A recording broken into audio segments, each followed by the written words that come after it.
Слава Украине! Привет всем от Полонского. Друзья мои, новости такие довольно интересные, скажем так, и для нас, и для американцев, и для всех остальных. Начнем с нас. Начался Рамштайн очередной.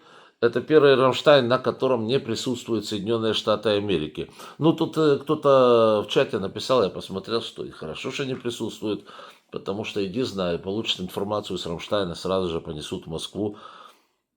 Вы знаете, я когда-то покрутил бы у виска на такое выражение, сказал, ну как это? Сейчас я скажу следующую вещь, что, а я не знаю. Я не знаю ответа на этот вопрос. Может и понесут, а может и не понесут. То есть это при нынешней американской администрации, с моей точки зрения, ну, никакие варианты отбрасывать невозможно. Вот так вот, да. Хотя потом пришло еще одно, значит, сообщение о том, что таки министр обороны Трампа Хексет будет участвовать в этой конференции по видеосвязи. Ну, мне кажется, его можно будет включить к тому моменту, когда уже после основного заседания начнут обсуждать закуски в соседнем ресторане. Ну, так, от греха подальше, знаете, что кому чего не вышло, да. Ну, а так, пускай, конечно, поучаствует. Там, говорят, пивас, кстати, за углом неплохой. Так что вот это можно с ним обсудить. Он, кстати, в пиве и в джине довольно неплохо разбирается, по его же собственным словам. Больше мне об этом человеке сказать нечего. У него еще классные татуировки. Да, татухи у него, конечно, классные. Да, и что по Рамштайну? Пока что только текущее сообщение. Значит, Великобритания и Норвегия передают очередной пакет военной помощи в районе там, 570 миллионов долларов. Что там, узнаем чуть позже. Ну, по всей видимости, речь идет о ПВО, о ПЗРК и так далее. Дальше. Германия. Германия передает много всего. Они там опубликовали целый список очередного пакета военной помощи. Ну, нас интересует больше всего ПВО в данный момент. Понятное дело, вы видите сами, что гитлеровцы, путлеровцы кошмарят именно жилые кварталы наших городов. Мы видим вчера Житомирская область, позавчера Кривой Рог, до этого Сумы, Харьков. Ну, короче, оно беспрерывно, список Одесса, Киев. Список бесконечный, и лишний раз пересказывать нет смысла. За Херсон буду просто молчать. Вот, то есть нам нужно ПВО. Что сказали немцы? Они нам передадут, правда, я не знаю, насколько быстро, но тем не менее. Передадут 30 ракет для Патриот. Ну, Патриот это только баллистика. Это только для баллистики. Используются ракеты дорогущие. Вот. А также 4 системы Ирис-Т. Вот это хорошо. Но это все по крылатым ракетам или авиации. Ну, авиация их к нам не залетает, соответственно, крылатые ракеты. Это хоть Искандер-К, хоть Калибр, хоть, скажите мне, Х-101 и так далее, да. Вот, Ирис-Т. Он их сбивать может. И, кстати, бьет со стопроцентной точностью, то есть количество запусков противоракет равняется количеству сбитых ракет. Офигенное на самом деле. Вот, передают нам 4 системы Ирис-Т и вроде бы порядка 300 ракет к ним. Ну, это серьезно. Дальше передают в этом пакете 15 танков Леопард-1А5, 25 броневиков Мардер. Ну, Мардер это, скажем так, это немецкий Брэдли. Брэдли себя великолепно американские зарекомендовали. Тут чего греха таить. Спасибо США. Вот. А что касается Мардера, да, это такого же уровня машина. Шикарная, абсолютно живучая и хорошая, да. Вот они у нас востребованы. Ну и остальное там это идут ПЗРК. И вот еще очень интересный момент. Немцы передают нам 300 разведывательных беспилотников. Вот это классная вещь. Почему? Потому что их разведывательные беспилотники, во-первых, отличаются повышенной не живучестью, а повышенным временем нахождения в воздухе. Это раз. Во-вторых, великолепной, абсолютно чудесной оптикой и электроникой. То есть они могут там разглядеть мышу где-то с высоты 5 километров. Это, ребята, дорого стоит. Соответственно, наводить наши дроны, наши хаймарсы и так далее на цели, нашу артиллерию, конечно же, вот эти вещи могут. И, ну, беспилотники сбиваются, ребята. Поэтому постоянно от поступления новых мы зависим. Мы свои тоже делаем беспилотники. Ну, типа Лелека, например. Да, там много их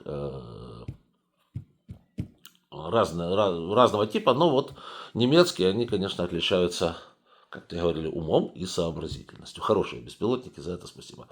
Ну и так далее. Там стрелковое оружие, понятно, патроны. И немцы передают очередные порядка 100 тысяч снарядов. Вот так вот. Да, то есть довольно серьезно. Серьезный пакет военной помощи. Что же касается всех остальных, там, наверное, будет стран 40-50, что они нам передадут, станет известно в течение дня. Если станет известно и будут какие-то новости, я перескажу вам. Сразу отвечу тем, кто говорит, а зачем ты озвучиваешь вот эти цифры? Ребята, вот эти цифры являются официальной информации правительства Германии, которая вывешена на сайте Министерства обороны Германии. И прочитать это может абсолютно любой человек. Но немцы публичные люди, они эти вещи всегда озвучивают. В отличие, например, от финнов, которые молчат. Они передают, но молча. Да, вот у разных стран вот разные подходы, да. Ну и следующее, это, конечно, то есть Рамштайн это хорошо. Следующее, это, конечно, ну, куда же без Трампа. Без Трампа это просто невозможно никоим образом. Этот товарищ продолжает чудить. И вот к чему это приводит. Смотрите. Китай повышает тарифы в отношении Соединенных Штатов Америки. Было 84%, стало 125%. То есть китайцы идут за американцами в этом плане. Вы повысили, и мы повысили. Причем сказать, кому от этого будет хуже, хрен его знает, понимаете. Смотрите. Что теряют в результате разрыва Соединенных... Можно говорить о том, что торговля между США и Китаем бах и исчезла благодаря Трампу, да? Просто ее нет. Что теряет в этом случае Китай? Китай теряет деньги, которые он бы получил из США за эти товары. Но одно небольшое но. Смотрите, но он все равно их продаст. Я вам объясню, что произойдет сейчас. Сейчас он их продаст, эти товары, куда-нибудь во Вьетнам, в Камбоджу, пингвинам каким-то продаст, кому угодно, лемурам мадагаскарским, да? Продаст. А они потом это все перепродадут, кто в США, кто во Францию, кто еще куда-нибудь. Оно все равно уедет. Или вот в Евросоюз продаст. Кстати, о Евросоюзе отдельная история. Вот. И рано, да, это будет с задержкой, но рано или поздно Китай свои деньги получит. Что же касается Соединенных Штатов Америки, они не получат товары по той цене, по которой они рассчитывали. Те товары, которые кровь с носу нужны американскому потребителю. Потому что можно кричать что угодно, что Америка first, что мы перенесем все предприятия в Соединенные Штаты Америки. Можно кричать все что угодно. Но вы себе представляете американцев, пиндюрящих на заводах, как это делают китайцы. Об этом даже говорить смешно, да? Вот эти скрупулезные мелкие движения, 7 тысяч движений за сутки. То есть американцы этого все выпускать в жизни не будут. Вот эти все тысячи телефонов, расчесочек, заколочек, каких-то подушечек, я не знаю, мебели и все.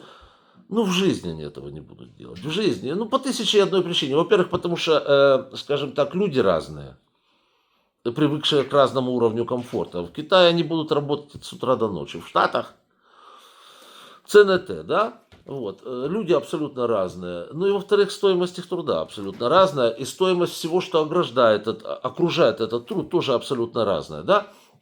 Потому что в Америке количество платежей, которые ты платишь налево-направо, когда у тебя есть производство, ну, на порядок больше, чем в Китае. Вот и все, с этим сделать ничего невозможно. А тогда получается, что эти товары все равно появятся в Америке, потому что сами они их не будут производить никогда в жизни, просто уже по другой цене. Американский потребитель будет платить в 2, в 3, в 4, в 10 раз больше. Вот и все. iPhone сколько там стоил? 800, 900, 1000, 1200 долларов. Ну, будет стоить 4000 долларов, может 5000 долларов. Ну, вот как-то так. Будут попросят у Украины, мы им айфоны продадим. Может даже дешевле. Ну, будет как с яйцами. Абсолютно. Только раньше была история только с яйцами, теперь будет совсем абсолютно. Вот и все. Потому что они все, знаете, как китайцы рано или поздно это все продадут кому-то, так и американцы это все в результате купят. Просто не у Китая, а через десятые руки и дороже. Ну и, соответственно, американские потребители будут платить больше. Вот, собственно говоря, и все. Да, а теперь самое интересное. Китай уже занялся переговорами с Японией и Южной Кореей о создании зоны беспошлиной торговли в Юго-Восточной Азии. Это интересно. Посмотрим, дойдет ли дело до дела, потому что это уже не первая попытка такую зону основать. Это очень интересный вопрос. И тогда Штаты вообще останутся за бортом. Это, ну, посмотрим, насколько это получится. И Китай уже обратился к ЕС с предложением создать своего рода экономический такой пул или экономический союз, назовите как угодно. Еще непонятно, как это будет выглядеть. Но, кстати, и Канада с таким же предложением пришла в ЕС, который будет направлен на повышение сотрудничества между странами и на противодействие неадекватным действиям со стороны Трампа. То есть Трамп будет вводить какие-то, ну, смысл следующий. Трамп будет вводить очередные какие-то совершенно идиотские пошлины, абсолютно, которые он с потолка взял, притянул.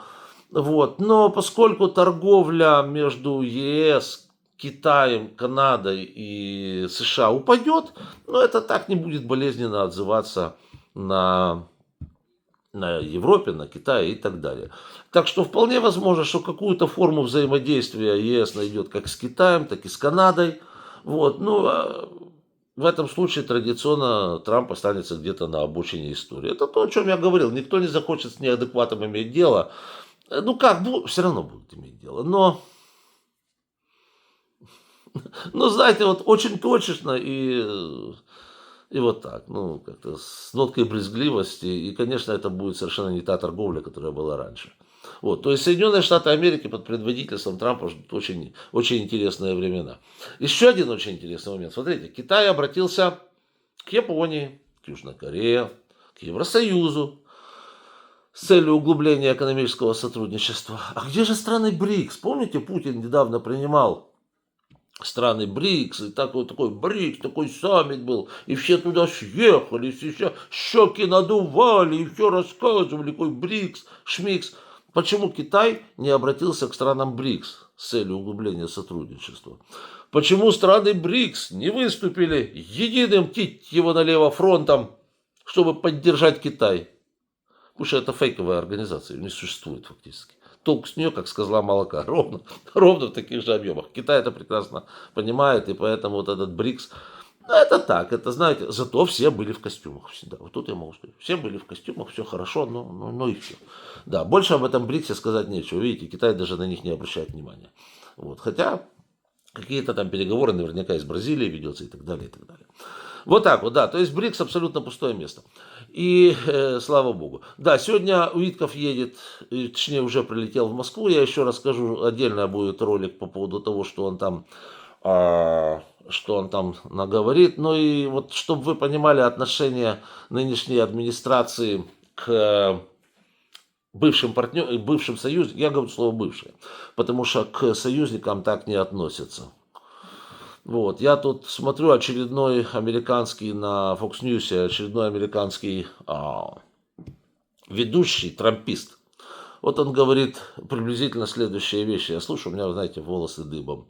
Перевозите свои бизнесы в США, нечего вам торговать с Китаем. Да, вводите пошлины в отношении Китая. Тогда вы не получите по шее от нас, то есть не получите, вот если вы не введете и не перенесете свои бизнесы в США, и не введете пошлины в отношении Китая, тогда вы получите по шее от нас, и на вас наложат такие же тарифы, как на Китай.